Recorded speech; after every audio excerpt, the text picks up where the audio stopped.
Welcome to Let Me Fix This. Enjoy the video.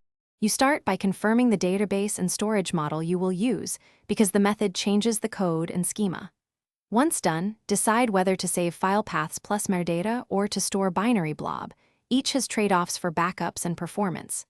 Next, prepare the image. Resize to target dimensions, compress to reduce bytes, and validate the MIME type. This prevents bad uploads.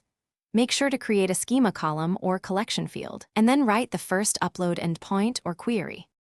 You now convert the image for insertion. If using blob, read as a buffer or byte array. If using file storage, upload to disk or cloud and capture the returned path or URL. Then, execute a parameterized insert. This protects against SQL injection and avoids character encoding issues. Also store metadata like file name, MIME type, file size, dimensions, and timestamp so you can serve and paginate later. Make sure to commit transactions and return a success payload with the record ID for client confirmation. You finish by wiring the image into your application.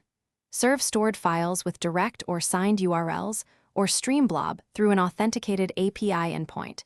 Choose based on security and CDN needs.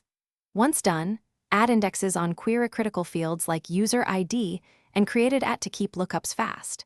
If something goes wrong, first check permissions and size limits on the DB and web server, then validate MIME types and binary encoding. These are the common blockers.